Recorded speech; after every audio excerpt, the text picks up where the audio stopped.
I was 28 when I finally decided to walk away. Not from my job, at least, not just that, but from the family dynamic that had been weighing me down for most of my adult life.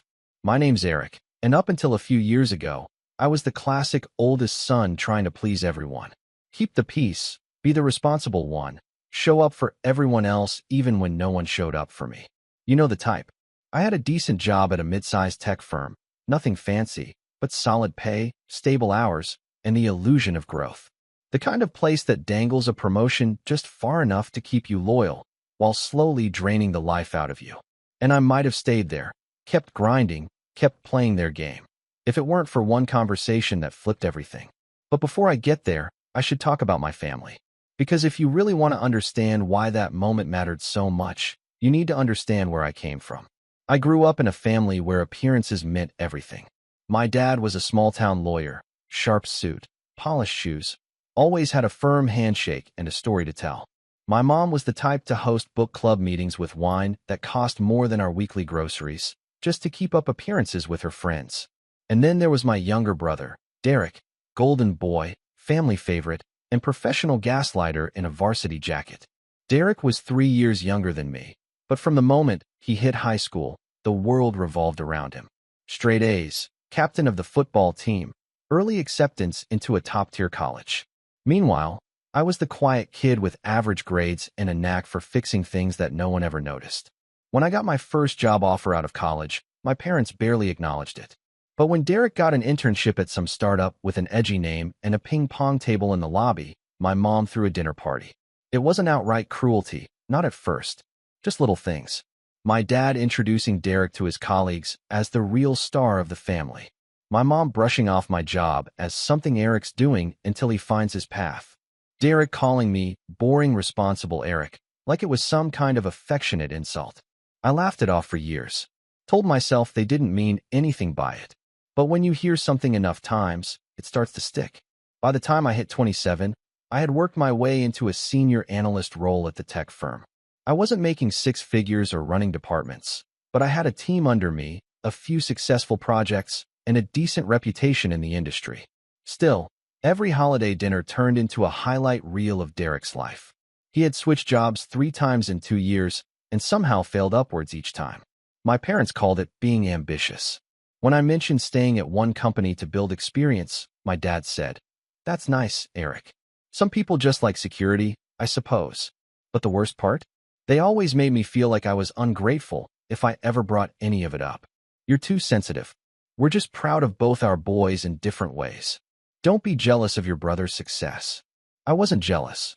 I just wanted to be seen, to be heard. The final crack came last Thanksgiving. We were all at my parents' house, me, Derek, his new girlfriend, some influencer with a 3-word name, and our parents.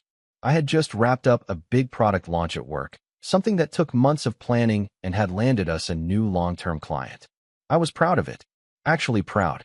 So I mentioned it during dinner, casually, thinking maybe it'd lead to something other than silence.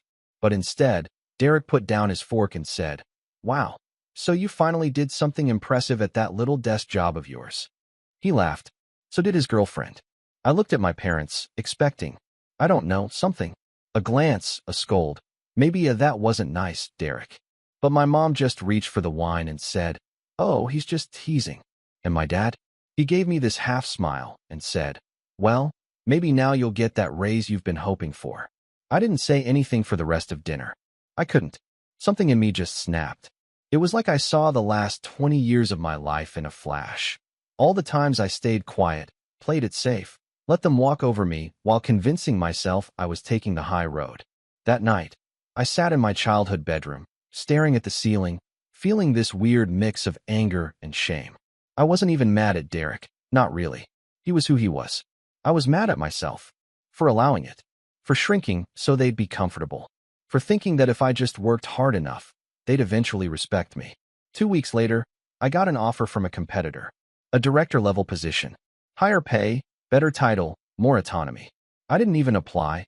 They'd heard about my work from the launch and reached out. For the first time in years, I didn't hesitate. I said yes. The next morning, I walked into my boss's office to give my 2 weeks' notice. He was a decent guy, but a little too used to people sticking around for scraps. When I told him I was leaving, he actually laughed. "You'll regret this," he said, leaning back in his chair. "You'll never find something better." I didn't even respond. I just smiled, shook his hand, and walked out.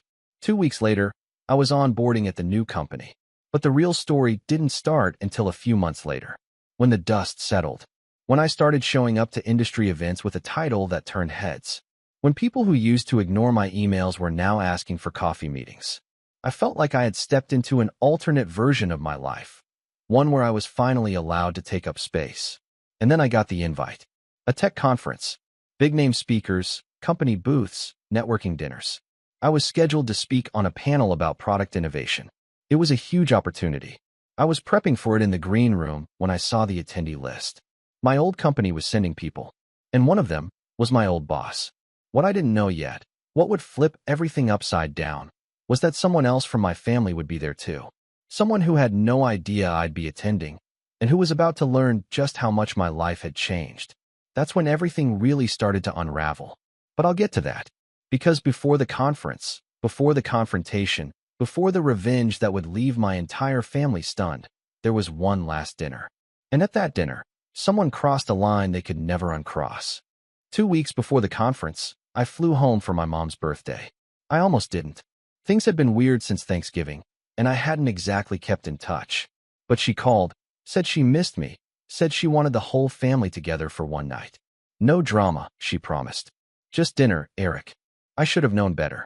From the moment I walked in, it was like I had stepped back into the role they'd assigned me years ago. Quiet Eric. The afterthought. Derek and his girlfriend Ashley. Yes, that was her name. I finally remembered. We're already there, sitting on the couch and scrolling through photos on her phone. My dad was pouring drinks, and my mom was fussing over the table. I brought flowers. No one noticed. Dinner started with champagne. Derek had just closed on a condo, apparently. I don't know how, since he switched jobs again, and I was fairly certain he was still bouncing between marketing gigs like they were seasonal hobbies. But there he was, bragging about how it was in a historic district, how he got in early, how his boss said he was the most visionary hire they'd had. His boss, by the way, was 2 years younger than me. My parents were glowing. My mom kept touching his shoulder like he'd just cured cancer. My dad raised his glass. To Derek, the pride of the family. I didn't even touch mine. Halfway through the meal, Derek turned to me with a smirk. "So, Eric, how's the little analyst job going?" I paused. "I don't work there anymore." That got their attention. My mom looked up, fork halfway to her mouth. "What? When did that happen?" 3 months ago. I took a director role at Silverpoint Tech. I'm heading a new product division.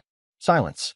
Silverpoint, for context, was the rising star in the industry, and the biggest threat to my old firm, the one I had just left. My dad blinked. Derek looked like I had spoken in another language. My mom's voice was clipped. "You didn't tell us." "No," I said. "I didn't." "Well, congratulations," she said, but the tone was all wrong. Polite. Flat. Like I had just announced I'd won a scratch-off ticket, not landed a career-changing job. Derek snorted into his glass. "Director?" he said, dragging the word out. "Wow, didn't know you were into titles now. Next thing you'll tell us you've got a private jet." I smiled thinly. "Not yet, but I do fly business class now." It was petty, I'll admit that, but it felt good. For about 5 seconds. Until my mom cut in. "You know, Eric, that's not really appropriate. No need to make this into a competition. Derek's worked very hard, too." I stared at her. I didn't say he hadn't. But the mood had shifted. My dad was already changing the subject, asking Ashley about her brand partnerships. Derek went right back into brag mode, talking about the condo again, how the ceilings were vaulted and how the neighborhood had artisan butchers and a wine co-op. I excused myself to the kitchen to help clear the plates. Not because I wanted to, but because I needed to breathe. And that's when I saw it. On the fridge, held up by a novelty magnet, was a printed invitation. A formal one. To the Tech Lead Summit in San Diego. With Derek's name on it. I stared at it for a long time. Not because he was going, but because I recognized the invitation. I had received the exact same one. The same font, same logo, same colors. Only my name had been listed as a speaker. Derek's was listed under guest. That's when I realized. He was going too. To the conference. To my conference. I took a photo of it when no one was looking. Just in case. The rest of the night blurred. I barely spoke.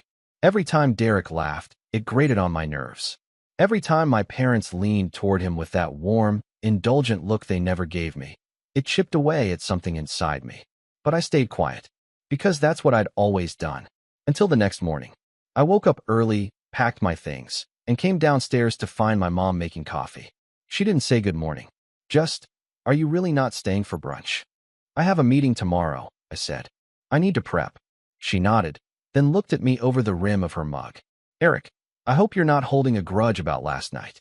Your brother's just excitable." "I'm not mad about last night." "Good. I'm mad that you keep pretending like it's nothing." She blinked.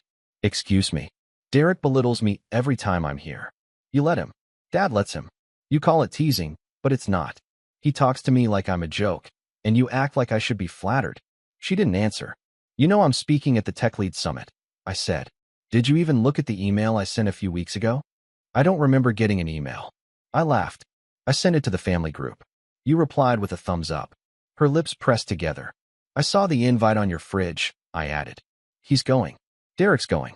And you never even said congratulations to me." "Not really. He was invited by his company," she said quietly. "He's attending. I'm speaking. But sure, let's act like we're equals." "Eric." "No, Mom. I'm tired of this. I worked my ass off to get where I am. No one handed it to me. And I'm done pretending that your silence doesn't hurt." There was a long pause. Then she said, "You've always been so sensitive." And just like that, I knew I was done. I left without saying goodbye to Derek or my dad. Over the next 2 weeks, I focused on preparing for the summit. My panel was slotted right before the keynote, which meant high visibility. I was nervous, but excited. It felt like everything I'd worked for was finally coming together. My boss had even hinted that, if it went well, I might be offered a larger team, maybe even a full department by Q3. 2 days before the conference, I got a LinkedIn notification. Derek Whitmore has updated his profile. I clicked out of habit and froze.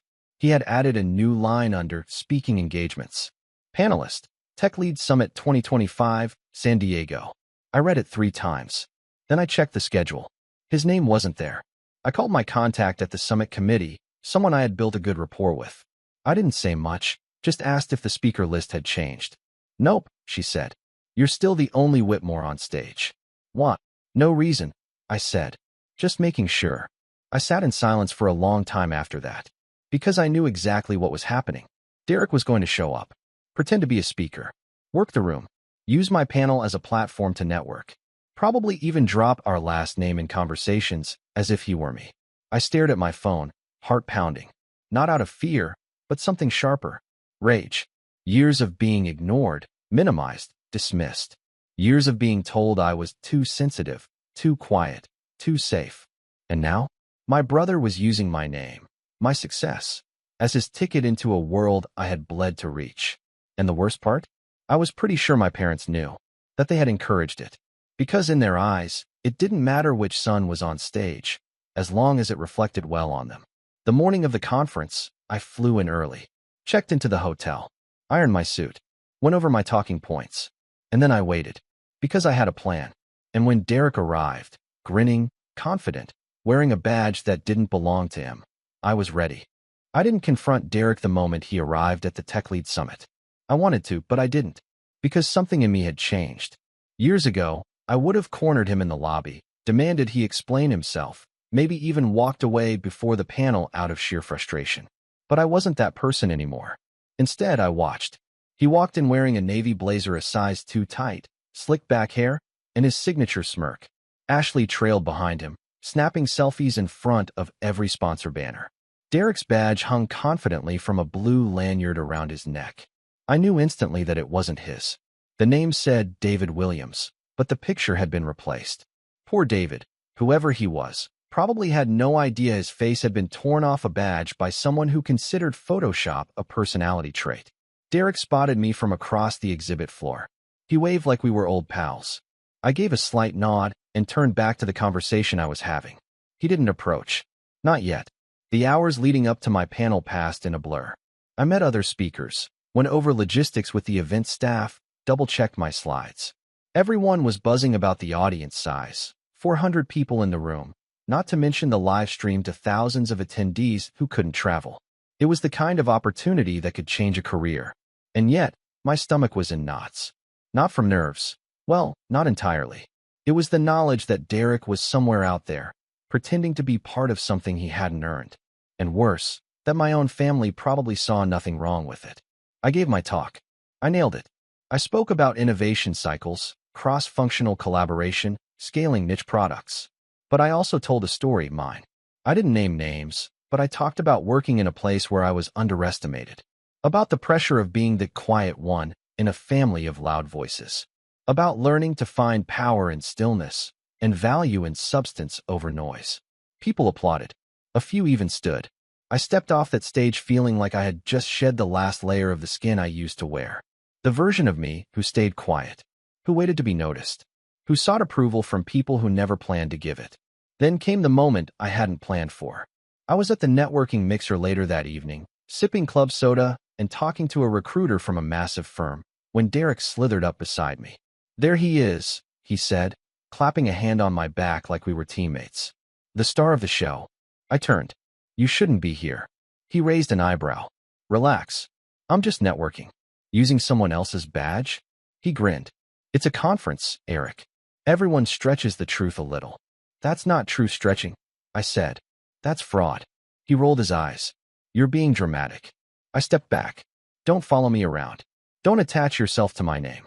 And when people ask what you do, maybe try telling the truth for once." He laughed. "You really think they care? You think any of these people are going to remember the difference between us?" "I do," I said. "And I think that's enough." He opened his mouth to say something else, but I walked away. I didn't see him for the rest of the evening. And then, just like that, it was over. I flew home the next morning and returned to my routine.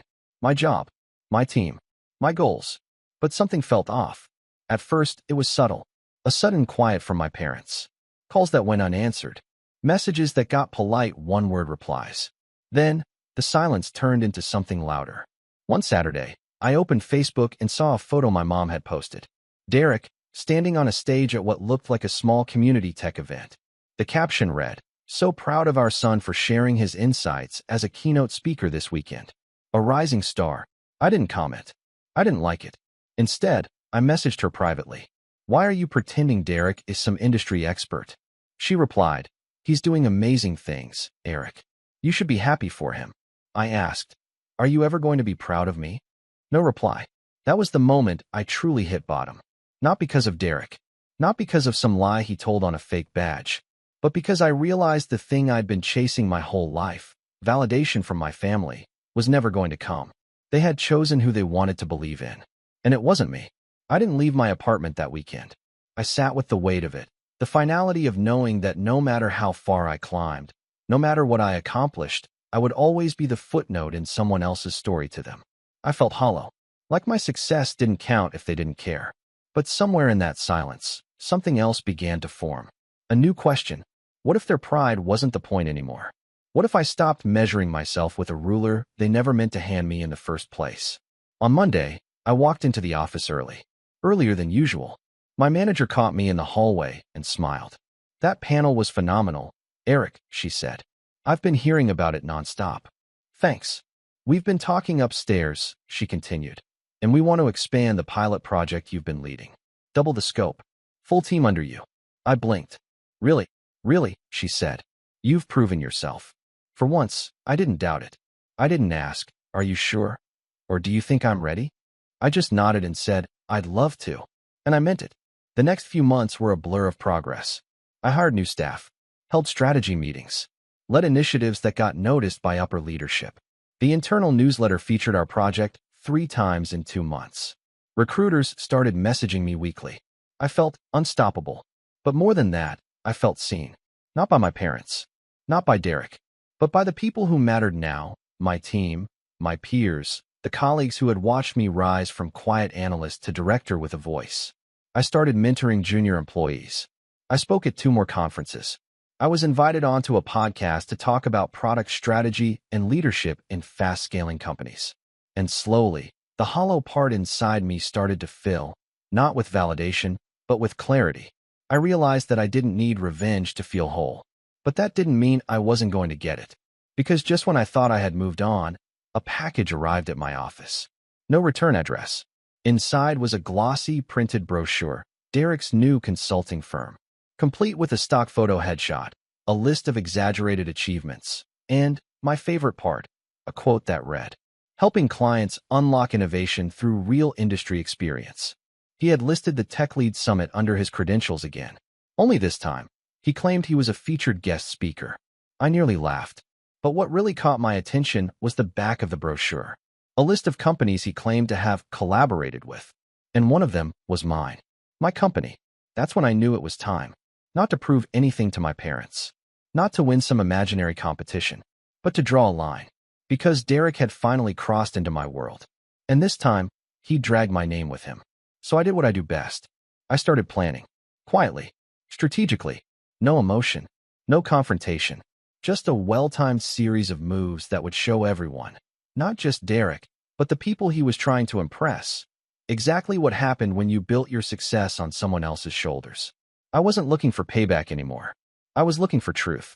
And the truth was about to come out. I stared at that glossy brochure like it was a mirror into the past.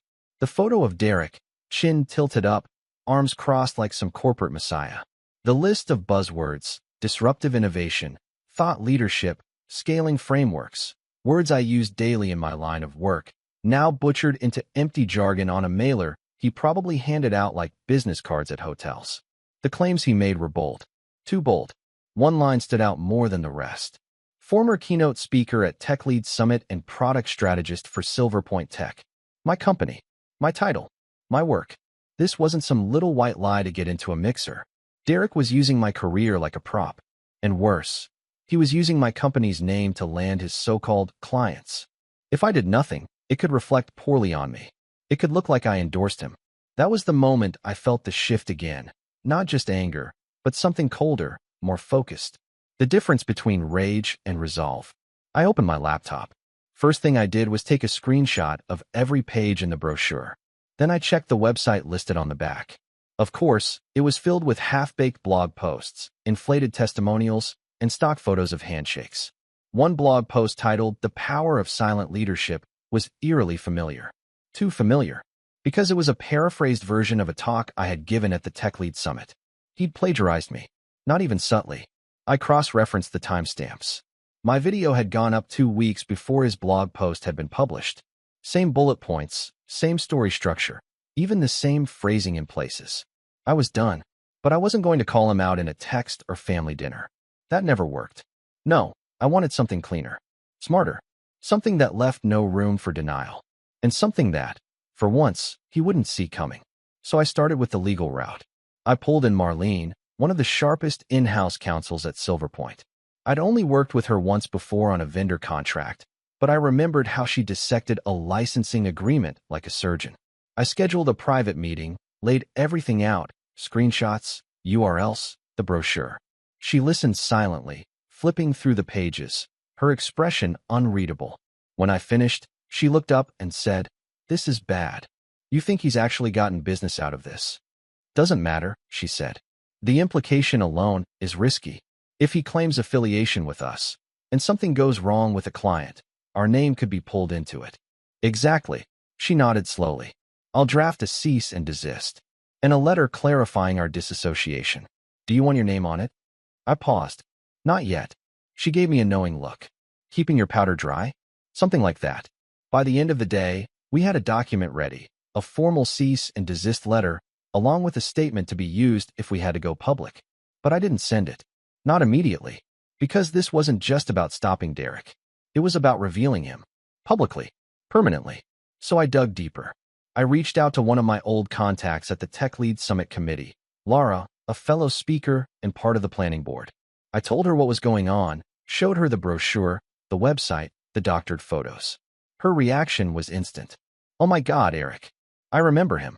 That guy who kept hanging around backstage." "Yup. He tried to get into the speaker dinner, didn't he?" "He did. He told the staff he was my co-presenter." She groaned. "That explains so much. I had to vouch for you because they were confused about which Whitmore was supposed to be on the list." I felt my jaw tighten. "He's using the summit name now, telling people he was a keynote speaker. Let me guess. No credentials, no speaking slot. No record. None. Lara's tone shifted. Do you want us to issue a public correction? I shook my head. Not yet. I need to line everything up first. And that's exactly what I did.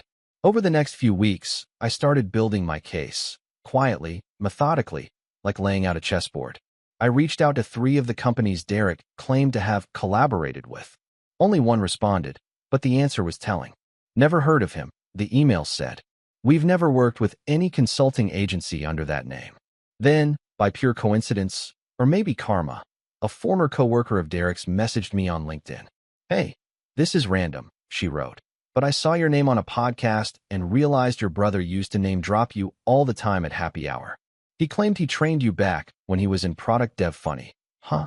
Funny wasn't the word I'd use. But now I had a pattern, a track record, and just enough receipts to put something bigger together. I booked another call, this time with an old classmate from grad school who had gone into investigative journalism. We weren't close, but we'd always respected each other's work. Her name was Jaya, and she specialized in business exposés, scams, fake credentials, pyramid schemes. The works. I sent her everything. At first, she was hesitant. Is this personal, Eric?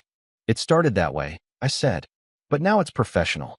He's using false affiliations to build a business. He's naming real companies, misrepresenting public events, plagiarizing intellectual property. She asked for 2 days. I gave her 4. When she called me back, she was breathless. I found more. She had uncovered a fake testimonial on Derek's website, attributed to a VP at a fintech firm that didn't exist. The photo used was a filtered LinkedIn headshot of someone else entirely, a guy named Alex Bingham who had no idea his face was being used. She also found a podcast where Derek had apparently interviewed himself, using a voice filter to pose as a client. It would have been funny if it weren't so pathetic. I want to run the story, Jaya said. A light piece, nothing defamatory. Just enough to raise questions. Can you time it? She paused. Time it for what? I need 3 weeks, I said. There's an event coming. And there was. Another tech conference, smaller, more regional, but still respectable. Silver Point was sponsoring it, and I was scheduled to give the opening remarks. I had already seen Derek's name on the RSVP list. This time, he wasn't even pretending to speak. He had listed himself as press. The audacity. So I waited. 3 weeks. During that time, I made sure everything was in place. Marlene finalized the legal documents and cleared them for release. My company's comms team wrote up a statement clarifying that Derek Whitmore had no affiliation with Silver Point and never had. Jaya sent me the draft of her article, a polished, damning piece about false branding, image manipulation, and the thin line between ambition and fraud. And finally, just to make sure, Laura from TechLead emailed me the final nail. An official letter from the TechLead Summit stating that Derek Whitmore had never spoken, presented, or been formally invited in any capacity beyond a guest pass. All that remained was the execution. The morning of the conference, I walked into the venue with a calm I hadn't felt in years. Derek was already there, laughing with some vendors, holding a press badge like it was a backstage pass to success. He hadn't seen me yet. Perfect, because by the time he did, everything was going to change. The conference hall was buzzing with the kind of over-caffeinated energy you only get at tech events. Young founders in fitted blazers pitching ideas over stale pastries, product managers flipping through business cards like trading cards, and panels running 5 minutes behind while everyone pretended that was just startup culture. I didn't mind the chaos. It worked in my favor. Derek stood near the center of it all, confident as ever, his press badge swinging from his neck like it was a medal. He was talking to 2 junior reps from a mid-tier VC firm I recognized. I'd met them a month earlier at a closed-door pitch session, where I'd advised them on product viability metrics. I knew they respected me, and now, they were listening to my brother, the same brother who had used my credentials to build a house of cards, and who had no idea that every single card was about to come down. I could have walked up to him right then and there. I could have yanked the badge from his neck and embarrassed him in front of everyone. But that wasn't my style anymore. I didn't want a scene. I wanted something quieter, deeper, permanent. The first domino fell at 10:17 a.m. That's when Jaya's expose went live. The false genius. How one man faked his way into the tech industry. It hit LinkedIn first, then Twitter, then Hacker News. Within 15 minutes, it was trending regionally. She had done her homework. Interviews, screenshots, audio clips from the fake podcast, even a side-by-side breakdown of Derek's plagiarized blog post versus my Tech Lead Summit speech. She hadn't used my name, per my request, but the references were obvious enough to anyone in our circle. The article ended with a simple line. In an industry built on innovation, credibility matters more than charisma. And sooner or later, the truth catches up. It didn't take long for the second domino to fall. At 10:32 a.m., the official Silverpoint statement went live on our company site. We are aware of individuals falsely claiming professional affiliation with Silverpoint Tech. These claims are categorically untrue. Silverpoint maintains no professional, contractual, or advisory relationship with Derek Whitmore. I timed my opening remarks for 10:45. By the time I took the stage, half the audience was already whispering. People were looking at their phones, their faces shifting from curiosity to confusion to disbelief. A few heads turned toward Derek, who was still planted in the crowd, blissfully unaware. I didn't call him out. I didn't have to. I delivered my speech as planned, focused, forward-thinking, sharp. I mentioned the importance of ethics in innovation, of building something real. I even referenced the value of earning trust the hard way. When I stepped down, people clapped, not just politely, but genuinely. And that's when I saw it. Derek, standing off to the side, mouth slightly open, eyes locked on mine. I nodded at him. Just once. Calm. Controlled. He started walking toward me. But before he reached me, he was intercepted. Two conference staff members stopped him. One of them was holding a printout.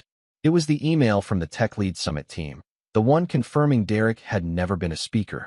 The other staffer looked stern. Mr. Whitmore, we need to talk. I didn't stay to watch what happened next. Because I didn't need to. The trap had been set. The truth had been laid out, piece by piece. All that was left now was the fallout. And oh, did it fall. By 2 p.m., Derek's consulting site had gone offline. By 4 p.m., two of the companies he'd approached as potential clients had issued formal statements denying any association. One of them tagged the expose in their tweet. By 6 p.m., Ashley had unfollowed him on every platform.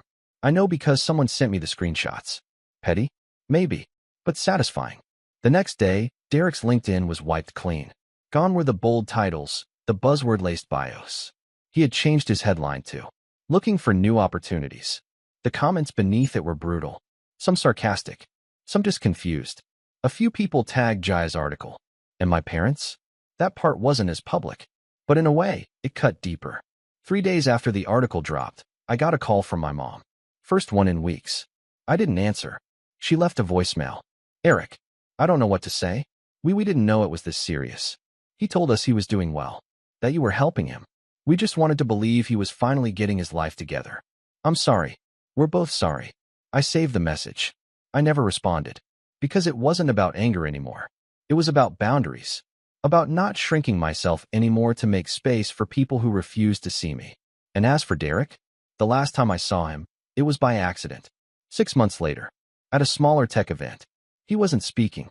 He wasn't even registered.